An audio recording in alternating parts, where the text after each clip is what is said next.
اس میں بھی قربانی ہے, اور جو انجام ہے یعنی ذی الحج کا جو مہینہ اس میں بھی قربانی ہے. تو آپ کو پورا سال قربانی کس چیز کی دینی ہے؟ وہ یہ قربانی نہیں کہ حضرت اسماعیل علیہ السلام کی اگر قربانی کی بات ہوئی, یا امام حسین رضی اللہ تعالیٰ عنہ نے دین اسلام کے لیے جو اپنا جان پیش کی, حالانکہ حضرت امام حسین رضی اللہ تعالیٰ عنہ کی جب شہادت ہوگی اس کے بعد جب دربار میں پیش ہوئے تو بی بی نے جو سوال کیے وہ بھی سب کے سامنے ہیں کہ ہوا کو روک کر بتاؤ, گھنٹی روک کر بتاؤ, اور اس کے بعد گھوڑوں کی جو سم ہے وہ ان کی آواز کو روک کر بتاؤ, اور اس وقت بی بی نے وقت کو روکا. تو وہ طاقت رکھنے والے لوگ اس وقت انہوں نے طاقت کی کوئی بھی کہتے ہیں نا کہ گرفت نہیں رکھی, بلکہ اللہ کی رضا کو رضا مانا. تو آپ نے بھی یہ رضا کو رضا ماننا ہے. بیمار ہو گئے کیونکہ سفر میں شادی ہوئی تو بچہ نہیں ہوا, یہ بات بڑی عجیب و غریب کانسیپٹ ہے لوگوں کے. اس بارے میں آپ مفتی صاحب کیا کہیں گے کہ سفر کا جو مہینہ ہے اس کے بارے میں روشنی ڈالیے گا. بسم اللہ الرحمن الرحیم. دیکھیں یہ جو باتیں ہیں, یہ جو توہمات ہیں, یہ زمانہ جاہلیت کے ہیں, اس کے اسلام سے کوئی تعلق نہیں ہے. یہ عقیدہ اسلام کے بھی منافی ہے, شریعت کے بھی منافی ہے. یاد رہے کہ جتنے دن ہیں, جتنے ایام ہیں, جتنے مہینے ہیں, جتنے سال ہیں, سارے کے سارے اللہ کی جانب سے ہیں. دنوں کی بات ہے تو اللہ نے فرمایا الملک یومئذ للہ, کہ تمام دن اللہ کے لیے ہیں, تمام دنوں کی بادشاہت میرے رب کے لیے. یحکم بینہم, تو وہ ان کے درمیان میں فیصلہ فرماتا ہے. اور اسی طرح زمانہ جاہلیت کے اندر لوگوں میں یہ وہم پایا جاتا تھا کہ کوئی اگر بیمار پڑ جاتا تو وہ بیمار کے قریب ہی نہیں جاتے تھے.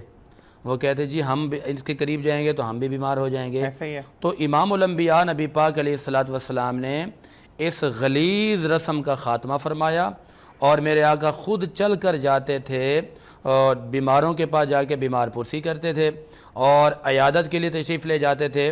اور باقاعدہ پھر میرے آقا نے اپنے قول اور فعل سے یہ بات اپنی امت کو سکھائی, قیامت تک کے لوگوں کو بتائی کہ تم اگر کسی بیمار کے پاس جاتے ہو تو یہ جو جوہلا کہتے ہیں کہ بیمار کو مل کر بندہ بھی بیمار ہو جاتا ہے, تو آپ نے اس غلط رسم کا خاتمہ کیا. آپ تو باقاعدہ بیماروں کے پاس بالکل قریب بیٹھ کے دعا فرماتے تھے, اور بالکل قریب بیٹھ کے بعض دفعہ یہ ہے کہ بیماروں کو دم بھی فرماتے تھے. اور یہ آپ کا قول اور آپ کا فعل اس بات کو بڑے احسن انداز میں واضح کرتے ہیں کہ بیمار کے پاس جانے سے کوئی بندہ بیمار نہیں ہوتا. اچھا, اسی طرح زمانہ جاہلیت کے اندر لوگ یہ کرتے تھے کہ جیسے یہ مہینہ آتا تھا نا, تو وہ لوگ کہتے تھے نا جی اس مہینے کے اندر ہم کوئی نیا کام نہیں کریں گے, ہم کوئی نیا کام اوپن نہیں کریں گے, کوئی سفر نہیں کریں گے, کوئی رشتہ طے نہیں کریں گے, کوئی شادی نہیں کریں گے, کوئی منگنی بیاہ نہیں کریں گے. تو اس طرح کی غلط رسمیں لوگوں نے نکالی ہوئی تھیں. تو میرے آقا نے آ کر ان ساری غلط رسومات کا خاتمہ فرمایا. یہ سارے دن بھی اللہ کے لیے ہیں. اور پھر قرآن کریم کے اندر سورۃ التغابن 28ویں پارے کے اندر موجود ہے, اس کے آیت نمبر 11, اس کے اندر بھی عقیدہ یہ جو جوہلا کا عقیدہ ہے اس کی نفی کی گئی ہے. فرمایا ما اصابہ من مصیبت الا باذن اللہ. مسلمان کا عقیدہ یہ ہونا چاہیے کہ کوئی بھی مصیبت آپ کے پاس نہیں پہنچ سکتی سوائے اللہ کے حکم سے. اور اسی طرح سورۃ التوبہ ہے, اس کے آیت نمبر 51 کے اندر بھی یہ بات آئی ہے کہ قل لن یصیبنا الا ما کتب اللہ لنا. یہاں پر تو تاکید کے ساتھ فرمایا گیا کہ اے محبوب آپ فرما دیجئے کہ ہرگز نہیں پہنچ سکتی تمہارے پاس کوئی مصیبت, کوئی ضرر, کوئی نقصان مگر وہ جو اللہ نے لکھ دیا. اب جب ساری باتیں اللہ نے لکھ دی ہیں تو اب مسلمانوں کا یہ عقیدہ رکھنا کہ جی سفر کا مہینہ آ گیا تو ہم سفر نہیں کریں گے, وہ جو جوہلا کا طریقہ تھا آج بھی موجود ہے. اچھا, آج کے لوگ پتہ کیا استدلال کرتے ہیں, کہتے ہیں جی یہی سفر کا مہینہ تھا, ہمارے نبی صلی اللہ علیہ وسلم بیمار پڑے, ہمارے نبی نے سفر نہیں کیا. تو بھائی میرے آقا کے جو آخری ایام تھے, ظاہر ہے کہ اگر حضور بیمار تھے تو اپنے گھر پر ہی تشریف فرما ہوں گے نا. تو جوہلا یہ کہتے ہیں کہ جی اس مہینے میں ہمارے نبی صلی اللہ علیہ وسلم بیمار رہے اور آپ نے سفر بھی نہیں کیا, آپ اپنے بستر پر رہے, تو اور ربیع الاول کے اندر آپ کا بظاہر وصال ہو گیا, تو اس لیے جی ہم بھی یہ نہیں کرتے.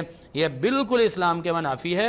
میرے آقا نے کہیں پر کسی جگہ پر ممانعت نہیں فرمائی, اور نہ ہی قرآن کے اندر یہ بات آئی کہ جی آپ کس مہینے کے اندر سفر کریں, کس مہینے کے اندر نہ کریں. اور لوگ شادیاں نہیں کرتے، کئی ایسے مہینے کئی ایسے دن ہیں اور لوگ انتظار میں رہتے ہیں، کوئی نیا کام کرنا ہے انتظار کریں گے۔ یہ ٹھیک ہے کہ ہفتے کے اندر جتنے بھی دن ہیں ان دنوں کے اندر جمعے کے دن کو سرداری حاصل ہے، لیکن جمعے کی فضیلت اور سرداری کو دیکھتے ہوئے آپ باقی دنوں کی تو نفی نہیں کر سکتے۔ بالکل ایسے ہی ہے۔ اچھا مفتی صاحب، ایک چیز بڑا کامن جملہ، وتھ سوری میں دوبارہ یہ کہوں گا، سفر کے مہینے میں سفر نہیں کرنا چاہیے کہ پورا سال آپ سفر کرتے رہیں گے، ایک بات۔ دوسرا، یہ بڑا بھاری مہینہ ہے، اس میں بات نہیں کریں، تو یہ بھاری مہینہ کیا ہوتا ہے؟ مجھے یہ سمجھ نہیں آئی آج تک۔ یہ بھی عقیدہ باطلہ ہے، جو حلا کا طریقہ ہے۔ بھاری یوں سمجھتے تھے وہ جو حلا نے جو ایک رسم نکالی تھی نا کہ بھائی یہ جو سفر کا مہینہ ہے یہ اس کو منحوس لفظ سمجھتے تھے نا، کہتے تھے یہ بھاری بھی ہے یہ منحوس بھی ہے، اس میں نہیں چاہنا چاہیے۔ مسلمان کے اندر وہم ہو، بدشگونی ہو اور توہمات کا شکار ہو، مسلمان عقیدہ باطلہ رکھتا ہو، یہ اسلام کی شان کے منافی ہے۔ اور لوگ جو کہتے ہیں کہ یہ بھاری ہے، اب قرآن میں واضح لفظوں میں کہا کہ اسلام کے مطابق 12 مہینے ہیں اور یہ اللہ کے نزدیک ہیں، اور کوئی مہینہ بھاری نہیں ہے، کوئی مہینہ منحوس نہیں ہے، یہ سارے کے سارے مہینے اللہ کی جانب سے ہیں۔ اچھا یہ الگ بات ہے، میں نے پہلے بھی کہا کہ 12 مہینے ہیں نا، تو ان میں قرآن نے 4 مہینوں کو کہا کہ یہ حرمت والے ہیں۔ اچھا یہ 4 حرمت والے ہیں تو باقی 8 کہاں جائیں گے؟ پھر باقی 8 مطلب ان کی نفی ہو گئی؟ ایسا ہرگز نہیں ہوتا۔ جب کسی ایک چیز کی فضیلت بیان کی جاتی ہے تو دوسری چیز کی فضیلت کی نفی نہیں ہوتی۔ یہ ہے کہ ان 12 میں 4 زیادہ حرمت والے ہیں۔ ان میں یہ ہے کہ لوگ حجاج کرام جاتے ہیں، پھر اس میں رمضان کا مہینہ شامل کر دیا، تو ان کی فضیلت بیان کرنے کے لیے کہا گیا کہ اربعۃ حرم۔ اور اسی طرح جس طرح کے ہفتے کے ایام ہیں اس میں جمعے کو فضیلت دی ہے۔ بزرگوں نے تو کہا کہ پیر کا دن بڑا شاندار ہے، بزرگوں نے یہ بھی کہا ہے کہ جی جمعرات کا دن بڑا ہی فضیلت والا دن ہے۔ پیر اور جمعرات، پیر کی فضیلت پوچھی جائے تو کہتے ہیں کہ جی پیر کے دن ہمارے آقا صلی اللہ علیہ وسلم کی ولادت ہوئی، اور جمعرات کی بات اس لیے کرتے ہیں کہ جمعرات میں زیادہ تر ارواحوں کا جمع ہو کر اپنے رشتہ داروں کے پاس آنا، اپنے گھروں میں آنا۔ اس وجہ سے بزرگوں نے، مسلمانوں نے یہ باتیں کہی ہیں کہ جی پیر کا دن ہو یا جمعرات کا دن ہو، یہ اچھا دن ضرور ہے، مگر کسی نے یہ نہیں کہا کہ یہ اچھے ہیں اور باقی برے ہیں۔ اور نہ ہی قرآن میں یہ آیا کہ جی 11 مہینے اچھے ہیں، سفر کا مہینہ منحوس ہے، سفر کا مہینہ برا ہے۔ یہ کچھ بھی نہیں ہے، یہ باطل عقیدہ ہے۔ اور قرآن کریم کے اندر بھی، احادیث طیبات کے اندر بھی باقاعدہ یہ باتیں لکھی گئی ہیں کہ ایک حدیث پاک بڑی مشہور ہے، لا عدوى ولا طیرۃ ولا حامۃ ولا سفر، بخاری کی حدیث پاک ہے، حدیث نمبر 5757، اور مسلم کی حدیث پاک ہے 2220۔ اس کے اندر باقاعدہ فرمایا لا عدوى، اس میں وہ نفی کی گئی ہے کہ جو لوگ یہ کہ بیماروں کے پاس نہیں جاتے، نانا نے بیماری لگ جائے گی جی اس سے دور رہیں گے۔ تو میں نے کہا مسلمانوں کا یہ عقیدہ رکھنا ڈوب کے مر جانا چاہیے، شرم آنی چاہیے۔ اور اسی طرح وہ کہتے ہیں کہ وہ کوئی گھر کے آگے سے کوئی پرندہ گزر گیا، کوئی کالی بلی گزر گئی، تو وہ کہتے ہیں نہیں اب تو مصیبت آنی ہی آنی ہے۔ اب جب آپ کے اندر خود سے وہم ہو گیا ہے، پھر اللہ تعالیٰ آپ کے مزاج کے مطابق احکامات فرما دیتا ہے۔ جس طرح آپ وہم کا شکار ہوتے ہیں، کوئی بندہ کہتا ہے نہیں جی وہ ہمارے کاروباری بھی ہے نا کہ جو دکاندار بیٹھے ہوتے ہیں، مجھے ان کی منطق ان کی لوجک بڑی عجیب لگتی ہے۔ صبح صبح کوئی بندہ کوئی جا کے کہے نا کہ جی اللہ کے نام پہ، تو اس کو ڈانٹ دیتے ہیں، جو چلے جاؤ یہاں سے جی، واپسی پہ آ جانا، ابھی ہم نے بسم اللہ نہیں کیے تو ابھی سے آ گئی ہو، یا ابھی سے آ گئے ہو۔ تو اسی طرح کوئی ادھار والا آ جائے تو کوئی ٹھیلے والا اس بات کو نہیں چھوڑتا، کوئی دکاندار اس بات کو، بڑے سے بڑے سٹور والے، وہاں پر کوئی مجبور چلا بھی جائے نا، یا اللہ کے نام کا سوال کر دے یا ادھار کی بات کر دے، تو لوگوں نے لکھ کے رکھا تھا ادھار ایک جنگ ہے اس لیے بند ہے، ادھار کشمیر کی آزادی تک بند رہے گی۔ پھر وہ یہ جملہ بھی کہ نہیں جی نہیں، اگر ابھی ہم نے پہلے گاہک کوئی ادھار پہ دے دیا، پورا دن پھر ادھار پہ جائے گا۔ یہ باتیں مسلمان کی شان کے خلاف ہیں، اسلام کی شان کے خلاف ہیں۔ اسی طرح جملہ آپ نے فرمایا کہ سفر میں کوئی سفر کرے تو لوگ کہتے ہیں جی پورا سال سفر، بھائی یہ کہاں لکھا ہوا ہے؟ اسلام نے ہماری مکمل طور پر تربیت فرمائی ہے، رہنمائی فرمائی ہے، اور اسی طرح یہ کہتے ہیں کہ سفر میں کوئی بیمار پڑا تو بیمار ہی رہے گا۔ تو میں کہتا ہوں کہ مسلمان کا عقیدہ اتنا کمزور نہیں ہوتا، اسلام بڑا پاورفل دین ہے، اور مسلمان کمزور نہیں ہوتا۔ مسلمان کا عقیدہ من گھڑت بھی نہیں ہے، مسلمان اپنے پاس سے بھی کوئی بات نہیں کرتا، بلکہ ہماری تربیت اور رہنمائی کے لیے قرآن بھی موجود ہے، آقا کا فرمان بھی موجود ہے۔ تو اس ماہ مبارک کے اندر میرا یہ مشورہ ہے کہ کوئی کاروبار کرنا چاہتا ہے کرے، شادی کرنا چاہتا ہے کرے، کوئی چیز کی اوپننگ کرنا چاہتا ہے کرے، رشتے لگانا چاہتا ہے لگائے، کوئی بات نہیں ہے، کیونکہ ما اصابک من حسنۃ فمن اللہ، ما اصاب من مصیبت الا باذن اللہ، کوئی بھی کام میرے رب کے حکم کے بغیر ہو ہی نہیں سکتا۔ بالکل ایسے ہی ہے مفتی صاحب۔ یہاں پر سفر کے حوالے سے میں یہ کہوں گا کہ ہو سکتا ہے ہم سفر میں سفر کریں، تو اللہ تبارک و تعالیٰ اسی سال ہمیں سفر عمرہ پر لے جائے سبحان تو وہ اللہ۔ زبر ہے۔ اسی کے بعد ہم سفر عمرہ سے واپس آئیں تو ہم کربلا کی وہ تمام زیارتیں کر کے آئیں۔ تو اللہ تبارک و تعالیٰ نے ہر چیز لکھ چھوڑی ہے، صرف اور صرف تعین آپ نے کرنا ہے۔ اور جب حضرت علی رضی اللہ تعالیٰ عنہ کا قول بھی ہے کہ جب تمام امور زندگی بہترین انداز میں گزارنے کے بعد تمہارا دل پھر بھی بے چین رہے تو اس بات کا یقین کر لو کہ تمہارا رب عرش پر تمہیں یاد کر رہا ہے۔ اسی کے ساتھ ساتھ ہم جو ہے وہ حسن سے کہیں گے کہ ہمیں کلام سنیں، اس کے بعد پھر ہم مولانا صاحب کی طرف آئیں گے۔ بسم اللہ الرحمن الرحیم۔ السلام علیکم ورحمۃ اللہ۔ ایک کلام پیش کرتا ہوں، ہو سکے تو میرے ساتھ مل کے سارے شامل ہو جائیں گے۔ نعمتیں بانٹتا جس سمت وہ ذیشان گیا، نعمتیں بانٹتا جس سمت وہ ذیشان گیا، ساتھ ہی منشی رحمت کا قلم دان گیا، لے خبر جلد کے غیروں کی طرف دھیان گیا، لے خبر جلد کے غیروں کی طرف دھیان گیا، میرے مولا میرے آقا تیرے قربان گیا، میرے مولا میرے آقا تیرے قربان